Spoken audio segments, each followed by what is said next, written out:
네, 안녕하세요. PSPS 손원장입니다. 오늘은 성형수술 후에 회복 과정에서 일어나는 그런 여러 가지 과정에 대해서 말씀을 드릴 건데요. 사실은 많은 환자분들이 수술 후에 이런 회복 과정에서 궁금해하시는 그런 포인트들이 있어요. 예를 들면 수술 후에 다음날 왜 더 붓는지, 그리고 이렇게 붓거나 빨개지고 열감이 있는데 염증은 아닌지, 그리고 실밥은 왜 꼭 일주일 정도에 뽑는지, 그리고 수술 후 한 달이 지났을 때 왜 상처가 더 안 좋은지랑, 마지막으로는 왜 꼭 6개월 이후에 재수술을 해야 되는지 등등에 대한 질문들이 많으신데요. 사실은 이러한 수술 후의 회복 과정은 상처의 회복 과정, 그런 치유 과정과 사실은 밀접한 연관이 있습니다. 왜냐하면 결국은 수술도 피부에 절개선을 내서 어떤 상처를 만드는 그런 과정이기 때문인데요. 이렇게 상처의 치유 과정을 우리가 안다면 그러면 이제 수술 후의 회복 과정도 자연스럽게 이해할 수가 있습니다. 그래서 오늘은 이렇게 상처의 치유 과정에 대해서 설명을 드리고, 그와 동시에 아까 말씀드린 많은 분들이 궁금해하시는 그런 점들에 대해서도 답변을 드리도록 하겠습니다.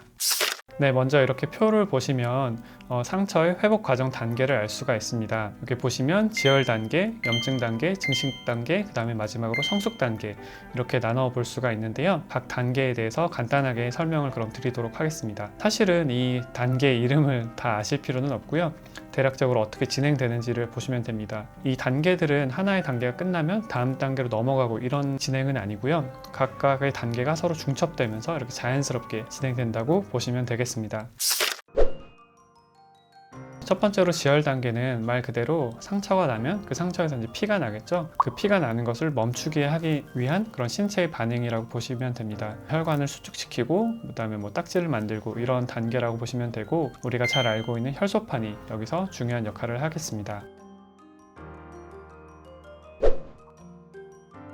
네, 그리고 다음은 염증 단계입니다. 염증 단계는 상처가 일어난 시점부터 한 일주일 정도까지 기간인데요. 우리가 보통 성형수술 뒤에도 큰 붓기가 한 일주일 정도 간다고 말씀드리는데 딱 그 정도의 기간이라고 보시면 되겠습니다. 이 단계에서는 상처가 생겼을 때 그 상처에 깨끗하지 않은 그런 외부 물질이 들어올 수 있겠죠. 그런 외부 물질에 대해 대항하는 우리 신체의 반응이라고 생각하면 되겠습니다. 그래서 우리가 잘 아는 백혈구라든지 이런 세포들이 여기에 관여를 하게 되고요. 이러한 세포들이 사이토카인이라든지 성장인자 이런 물질들을 내보내게 되는데요. 이런 물질들을 내보내면서 그 상처에서도 그런 국소적인 반응이 일어나게 됩니다. 예를 들면 상처가 붓는다든지 빨갛게 된다든지, 그리고 아프고 약간 열감이 있다든지 이런 증상들이 나오게 되는데요. 우리가 수술을 하게 되면 보통 다음날 좀 더 상처가 붓게 되는데요. 이것도 역시 염증 단계의 그런 영향이라고 보시면 되겠습니다. 그리고 간혹 환자분들 중에서 이렇게 붓고 빨개지고 열감이 있는 거에 대해서 심한 그런 감염 아닐까 이렇게 걱정을 하시는 분들이 있는데요.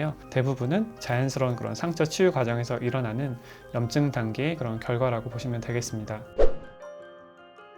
네, 이제 다음은 증식기인데요. 보통 상처가 일어난 지 며칠 뒤부터 한 달, 길게는 2달 정도까지의 기간을 증식기라고 합니다. 상처가 나고 나면 그 빈 공간이 아무래도 생기잖아요. 그런 빈 공간을 메꿔주는 그런 양적인 재건 과정이 바로 이런 증식기라고 보면 되겠습니다. 이제 벌어진 피부를 닫아주고, 그 다음에 안쪽에서 콜라겐을 만들고 새로운 혈관을 만들고, 그 다음에 상처를 수축시켜서 닫게 하는, 모아지게 하는 그런 과정들이 일어나는 그런 시기가 이런 증식기라고 보시면 되겠습니다. 그리고 이 단계에서도 이 피부가 다치는 그런 단계가 좀 빨리 일어나는 편인데요.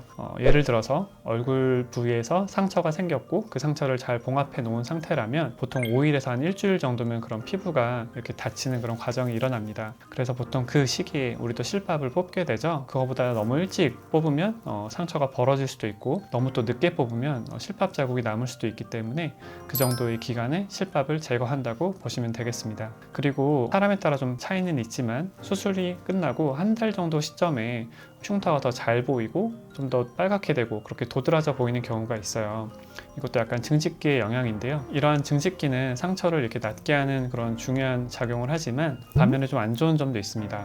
바로 이렇게 여러 가지 조직을 막 만들어내다 보니까 상처가 오히려 좀 더 튀어나오고 빨개지고, 그 다음에 좀 당기는 느낌이 들고 이럴 수 있다는 건데요. 그래서 사람에 따라 다르지만 어떤 환자분의 경우에는 수술 후에 1, 2주 때보다 한 달째 오히려 좀 더 상처가 좀 도드라져 보이고 튀어나와 보이는 그런 경우가 있을 수가 있습니다. 이건 역시 어떻게 보면 자연스러운 치유 과정의 일부니까요. 너무 걱정은 하지 않으셔도 좋겠습니다.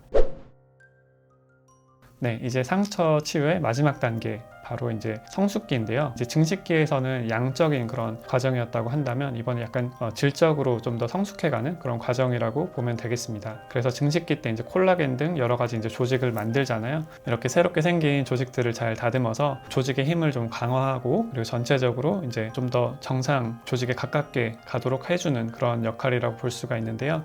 그렇게 하면서 이제 위에 튀어나온 흉터라든지 이런 것도 좀 더 성숙돼서 좀 더 좋은 모양으로 가게 됩니다. 그런데 이 성숙기의 시기를 보시면 뭐 한 달에서 1년, 뭐 길게는 뭐 2년까지도 이렇게 이야기를 하거든요. 그만큼 이렇게 상처가 치유되고 완전히 회복되는 데는 생각보다 긴 시간이 필요하다는 이야기입니다. 그래서 보통 우리가 첫 수술 후에 재수술 시기를 이야기할 때 보통 이제 6개월 정도를 얘기한단 말이죠. 그 정도의 시간은 지나야 어느 정도 상처가 회복되고 그 안쪽의 조직도 좀 어느 정도 아물어서 수술을 하기도 편하고 결과도 좋은 그런 시기이기 때문에 보통 우리가 6개월을 재수술의 시기로 이야기를 합니다. 그리고 예를 들어서 꼭 수술이 아니더라도 어떤 외상이나 이렇게 잘못 다쳐서 흉터가 생길 수도 있잖아요.